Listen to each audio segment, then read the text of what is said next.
The world is not fair. You know it, I know it. And no matter how much we try to pretend otherwise, life proves it again and again. The honest get betrayed, the loyal get discarded, the skilled get overlooked for the less qualified. That is the brutal truth of human existence. But here's the twist. While most people crumble under this unfairness, a small group of individuals rise. They see the world not as they wish it to be, but as it truly is. And because they see it clearly, they survive, they adapt, they dominate. This is the essence of what I call dark intelligence, a dangerous kind of wisdom born not in classrooms, not in motivational seminars, but in the fires of betrayal, humiliation, and defeat. It is forged in pain. While ordinary people drown in emotions, those with dark intelligence watch, listen, calculate, and strike only when the moment is perfect. And today we begin a journey into this world, a journey into the mind of Niccolò Machiavelli, the man who understood power better than anyone. His writings in The Prince shook the world of politics and leadership, but the lessons hidden within are not just for rulers of nations. They are for you if you dare to use them. This is not a motivational fairy tale. This is not about positive thinking or pretending everything will be fine. This is about survival, strategy, and control. Over the next hour, I will reveal to you 8 ruthless lessons from Machiavelli's dark psychology. Lessons that will make you dangerously smart in a world that rewards manipulation, deception, and strength over weakness. But let me be clear before we dive deep. This knowledge is not for destruction. It is not for harming the innocent. It is for protection, for equipping yourself with the psychological weapons necessary to avoid becoming a victim in a world full of predators. If you've ever been underestimated, ignored, or manipulated, this is your chance to flip the script, to take the power back. So let's begin with the first ruthless lesson, the first weapon in your arsenal of dark intelligence. Machiavelli once wrote, "Everyone sees what you appear to be. Few experience what you really are." Let those words sink in. Everyone sees the mask. Few see the face. And in that gap between appearance and reality lies power. Most people make a fatal mistake. They reveal too much of themselves. They explain their plans, their fears, their doubts, their intentions. They believe that transparency equals trust. But what they don't realize is this: information is currency, and once you give it away, you can never get it back. Think about how most conversations work. Someone asks you a simple question, "What are you doing this weekend?" Most people respond with full honesty, "Oh, nothing much. Just staying home, maybe watching some movies." Sounds innocent, right? But here's the problem. It's predictable, forgettable. It makes you ordinary. Now imagine a different response. A response rooted in calculated opacity. You smile slightly and say, "I have something important to take care of." Then you change the subject. Notice the difference? The first answer ends curiosity. The second creates it. Suddenly, the person is left wondering, what's important? What are you really doing? They fill in the blanks with their imagination. And that imagination is far more powerful than any explanation you could give. Calculated opacity is not about lying. It's not about deception. It's about strategic communication. You don't give people the whole story. You give them just enough to make them lean forward, to pay attention, to wonder. Think about the most intriguing people you've ever met. They don't overshare. They don't explain every detail of their lives. Instead, they leave gaps, small, intentional gaps. And those gaps create fascination. This is how mystery works. When people don't know everything about you, they start to imagine. And that imagination often makes you larger, more interesting, even more powerful in their minds. But there's something deeper here. When you reveal less, your words carry more weight. If you're always talking, always explaining, people get used to tuning you out. But if you speak rarely, strategically, and with intention, suddenly your words become rare currency. People lean in because they know you don't reveal everything. Let me give you an example from power politics. Leaders throughout history have used opacity to keep their enemies, and even their allies, off balance. They would never reveal the full scope of their plans. Instead, they gave fragments, hints, contradictions. Why?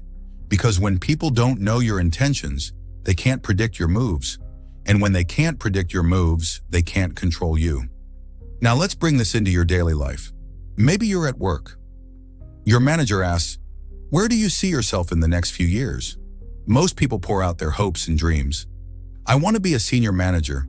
I want to do this. I want to do that." But the smart response, the Machiavellian response, is different. You say, "I'm focused on mastering what I do now and staying open to opportunities." You've revealed nothing concrete, yet you've given them something to respect. And more importantly, you've kept your true ambitions safe. Here's the key principle. Your information is your power. Never spend it all at once. When you adopt calculated opacity, several things happen. People start paying closer attention to you. Your presence becomes more intriguing. You gain influence simply because you're unpredictable. And unpredictability is power. When others can't fully read you, they hesitate. They second guess. They fill in the blanks. And all the while, you control the narrative. But there's also a warning here. Don't confuse opacity with arrogance or rudeness. The goal is not to push people away or refuse every question. The goal is to be selective, to share what matters but never more than necessary. Think of it like poker. You don't lay all your cards on the table. You reveal them one at a time, strategically in the right moment. That's how you win. So I challenge you. For the next 7 days, practice calculated opacity. When someone asks you about your life, your plans, your feelings, don't overshare. Don't give them the full story. Give them half. Give them a fragment. Watch how the dynamic changes. Watch how curiosity builds around you. Because when people don't know everything, they can't control you. But they can't ignore you either. And that is the first weapon of dark intelligence. Calculated opacity. The art of revealing nothing while making others believe they see everything. But that's only the beginning. If you thought holding back your words was powerful, wait until you discover the next lesson. Because it's not just about what you say, it's about who you appear to be. In the next part, we'll dive into the second ruthless lesson. Adaptive persona.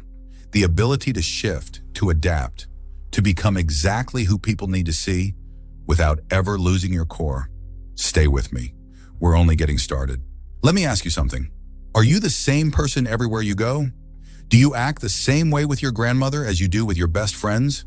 Do you speak the same way in a job interview as you do at a party? Of course not. You already shift your behavior, your tone, your presentation, depending on who you're with. That's natural. But here's the difference between ordinary people and the dangerously intelligent.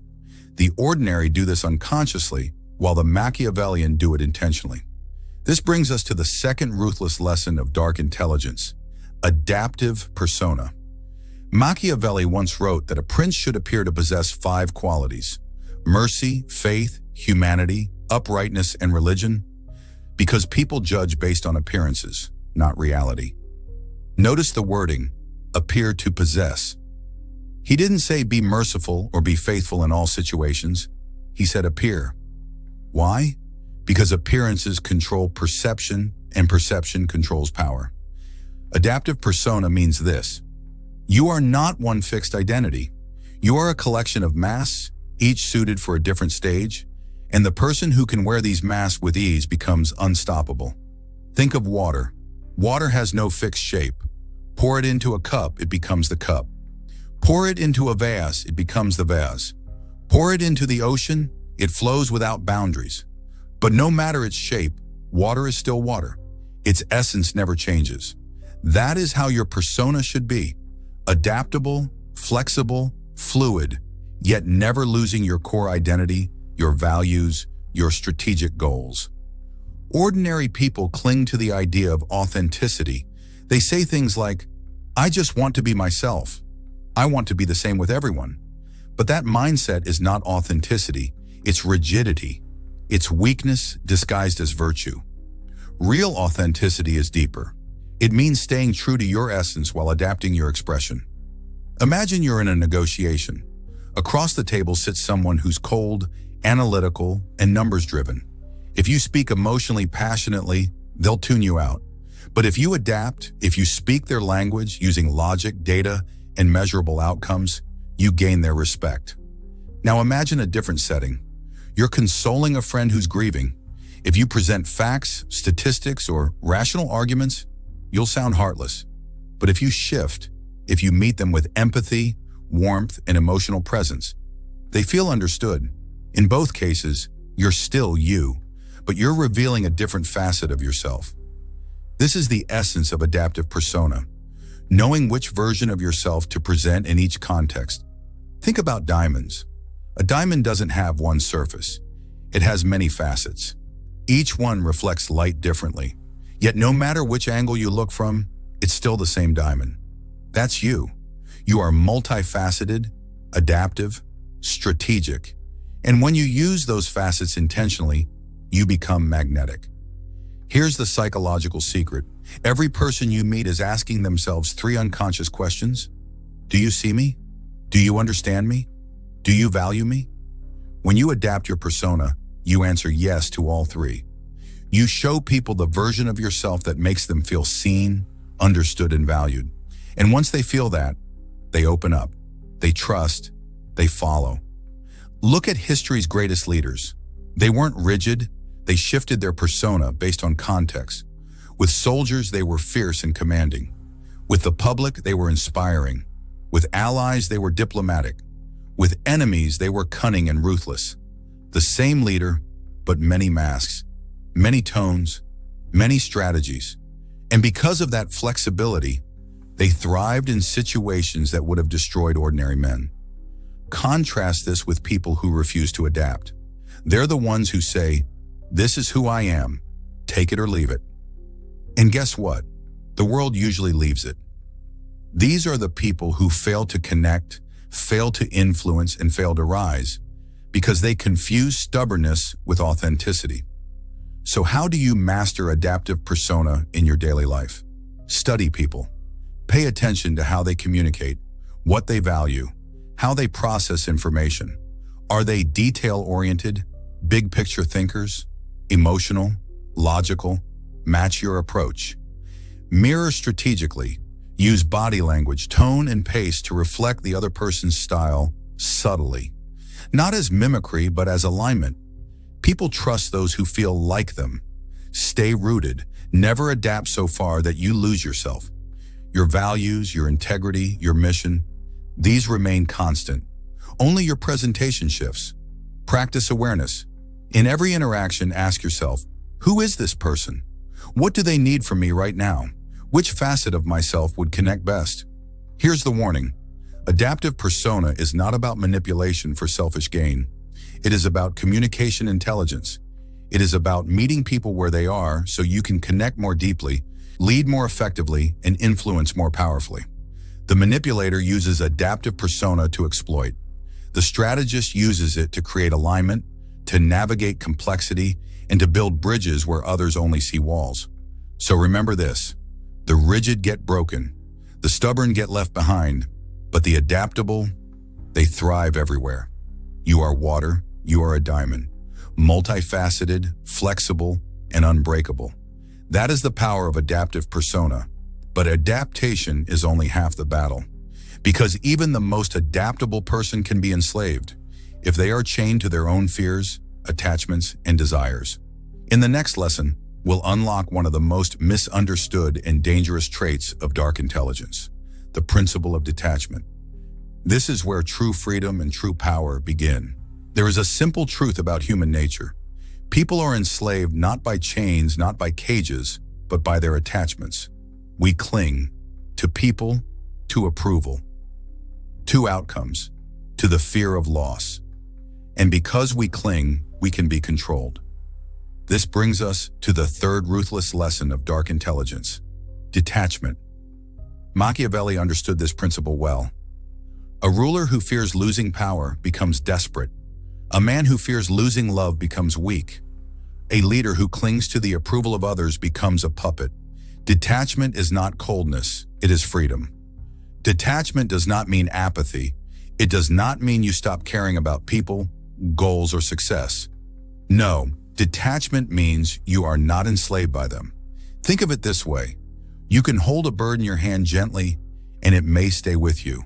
But if you squeeze it tightly out of fear, it might fly away. You kill it. That's attachment. That's desperation. Detachment means you still hold the bird, but with an open hand. If it stays, you are grateful. If it flies away, you are still whole. In relationships, neediness is poison. The moment you become desperate for someone's attention, validation, or love, you give away your power. You become predictable, easily manipulated. Think back to a time when you chased someone, maybe a partner, maybe a friend, maybe even an opportunity. The more you clung, the further it slipped away. But when you finally let go, when you stopped chasing, something shifted. They noticed, they leaned in. Why? Because detachment creates gravity.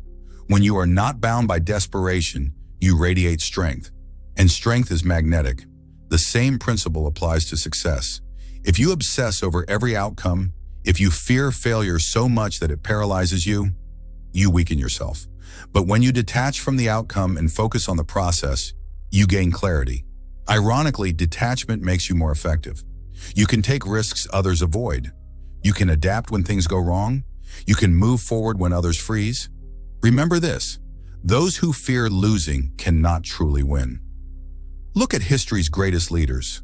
The ones who commanded respect were not enslaved by fear of losing their position.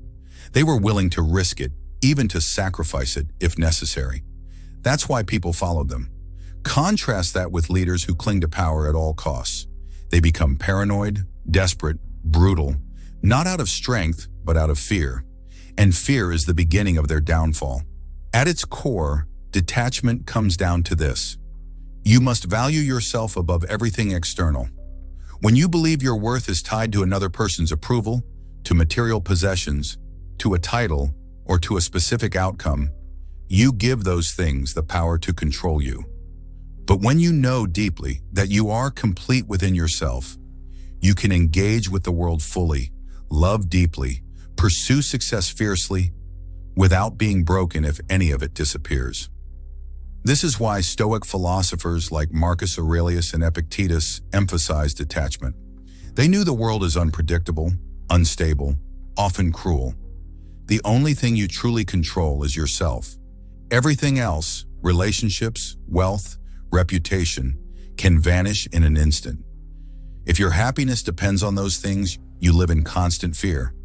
But if your happiness is rooted in your inner strength, nothing can enslave you. So how do you build this principle into your life? Observe your fears. Ask yourself, what am I afraid to lose? Which people, outcomes, or possessions control my emotions? Awareness is the first step. Rehearse loss. The Stoics practiced a technique called premeditatio malorum, imagining worst-case scenarios in advance. Not to become pessimistic, but to become resilient. If you imagine loss, you prepare your mind to endure it. Choose action over obsession. Instead of obsessing over outcomes, focus on consistent action. Do the work. Refine your craft. Let results come as a byproduct, not a desperate chase. Detach from approval. This is critical. Most people live as slaves to what others think. Detachment means you still listen, you still consider feedback, but you are not defined by it. Practice presence. Attachment is rooted in fear of the future or grief of the past. Detachment grows in the present moment. The more you focus on now, the less control external things have over you. Here's the paradox. When you stop clinging, when you detach, you often gain the very things you once chased. When you stop begging for attention, people become more curious about you. When you stop fearing failure, success becomes easier.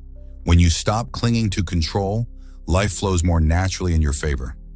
Detachment doesn't make you passive. It makes you powerful. So remember this, attachment is weakness. Detachment is freedom. And freedom is the foundation of power. When you master detachment, you cannot be manipulated. You cannot be broken by loss.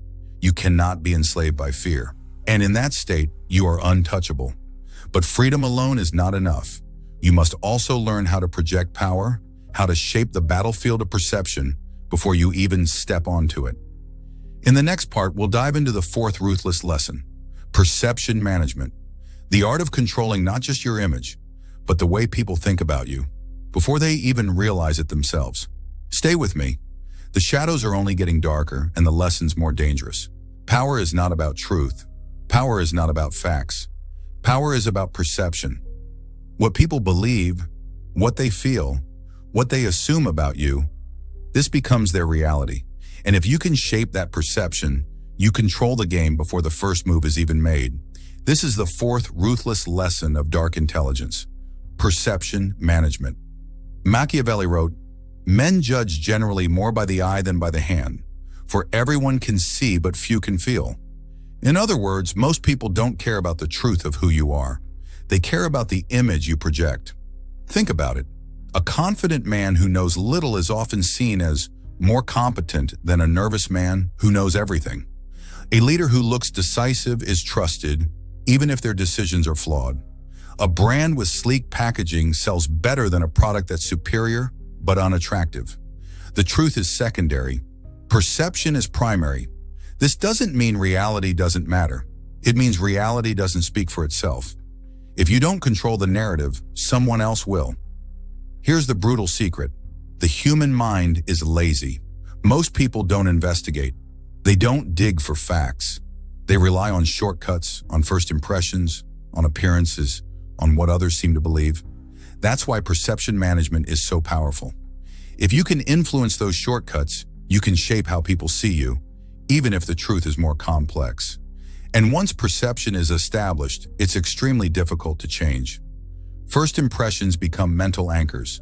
People bend reality to fit what they already believe. That's why controlling perception early is critical. To master this lesson, you must control 3 layers. Self-perception, how you see yourself. This radiates outward. If you perceive yourself as weak, others will sense it.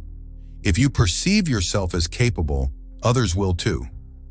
Direct perception, how you present yourself in interactions. Your tone, body language, dress, timing, all send signals that shape how others view you. Social perception, how the group, the network, the crowd perceives you. Reputation, whispers, rumors, associations. This is perception at scale. Master all 3 layers and you become untouchable. So how do you apply this in daily life? Let's break it down. 1. First impressions are everything. People form an impression of you within seconds. That impression can last for years, which means you must design it carefully. Dress with intention, carry yourself with posture, enter rooms with presence, speak with clarity. These small details shape big perceptions. 2. Control your narrative. Never let others define your story. Speak about yourself with authority. If you don't, people will invent their own version, and it may not serve you. Introduce yourself not just with your name, but with your value. I help companies grow. I create solutions. Give people the frame you want them to see you in. 3. Use silence strategically. Silence creates mystery, and mystery fuels perception. If you speak less but with precision, people assume you are thoughtful, intelligent, in control. Talk too much and you dilute your presence. 4. Align your signals. Your words, tone, and body language must align. If you say you're confident, but your body is slouched, no one believes you. Perception is built on congruence. 5. Use association. People judge you by who you're connected with. If you want to elevate your perception, align yourself with people, brands, or environments that already carry weight. This is why kings sat on thrones, why CEOs speak from stages, why influencers take photos in luxury settings. Association amplifies perception. 6. Protect your reputation. Once damaged, it's nearly impossible to restore. Guard your reputation like treasure. If rumors spread, address them with precision. If attacks come, respond with strength or strategic silence, but never let lies define you. Consider Julius Caesar. He wasn't just a general, he was a master of perception. He exaggerated his victories, downplayed his defeats, and wrote his own war commentaries to control the narrative before anyone else could. By the time news spread, it was his version of the story people believed. Or think of modern celebrities. Many of them are not the most talented, not the most skilled, but they dominate because they mastered perception. They control their image, their story, their brand.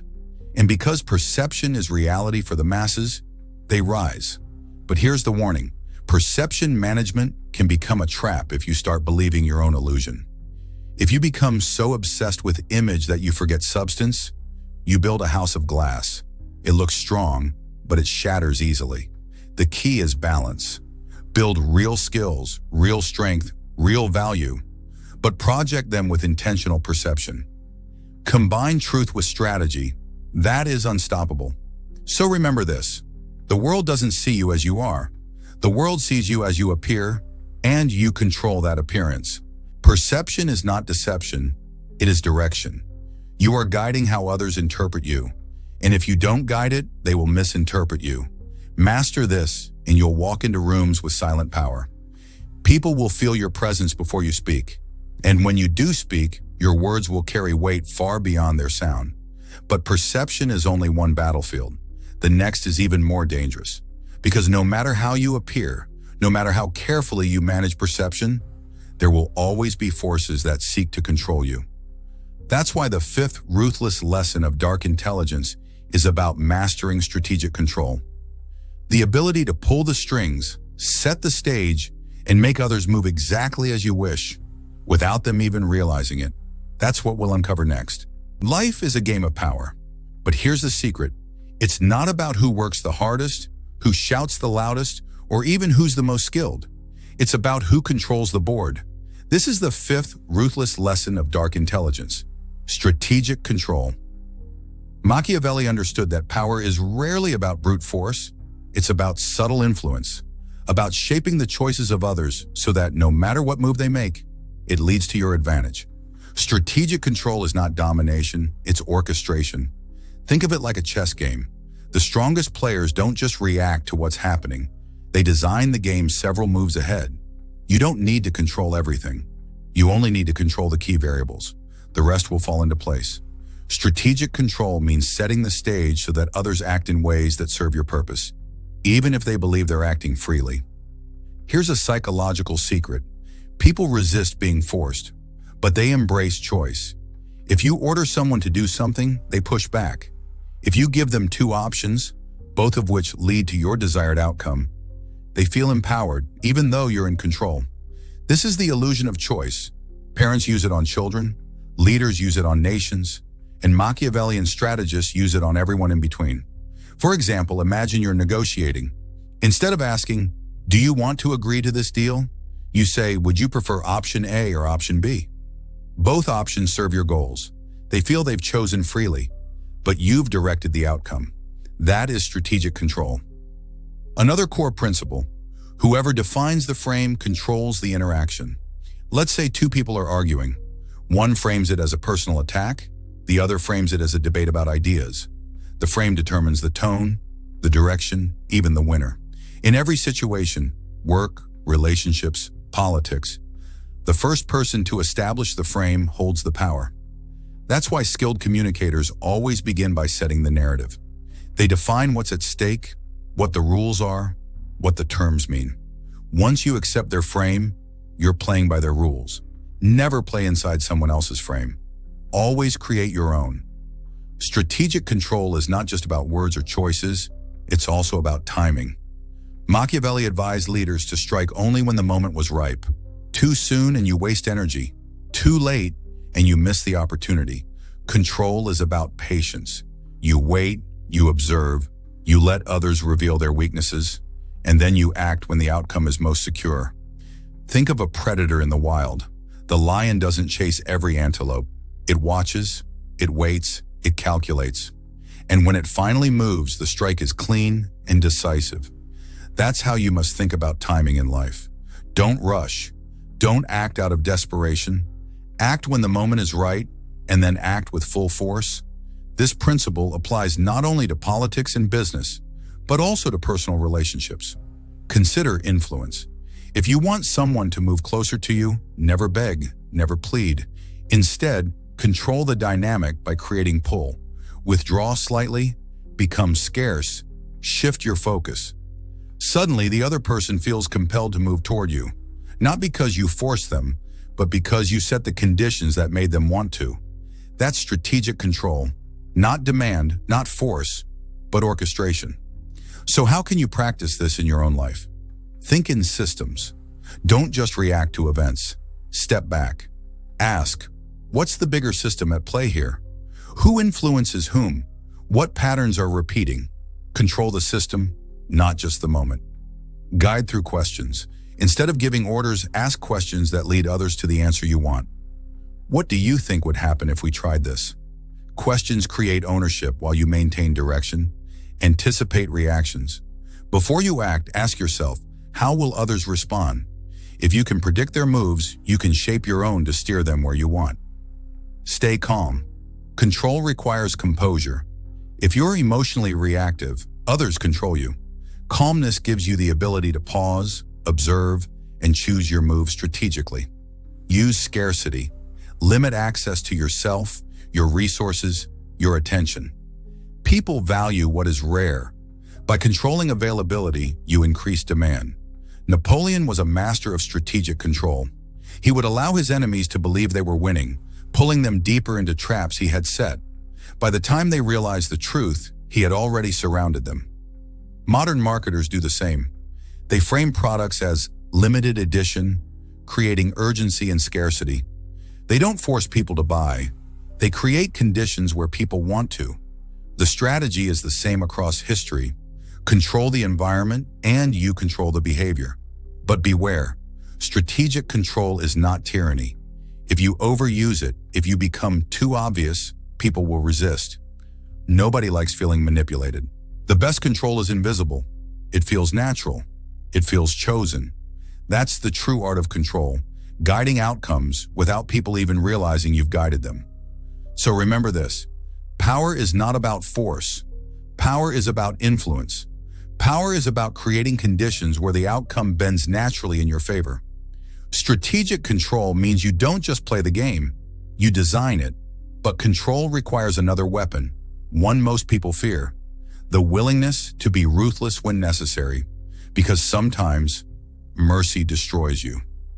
That brings us to the sixth ruthless lesson of dark intelligence, the calculated use of ruthlessness, the ability to act decisively, even harshly, when the situation demands it.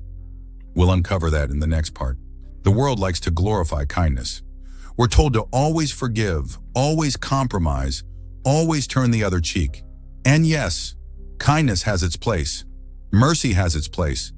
But here's the brutal truth. Unchecked mercy can destroy you. This brings us to the sixth ruthless lesson of dark intelligence, the calculated use of ruthlessness. Machiavelli famously said, "It is better to be feared than loved if you cannot be both." And he was right. Love is fragile. Love fades. Love depends on how people feel in the moment. But fear creates stability. Fear ensures boundaries. Fear prevents betrayal.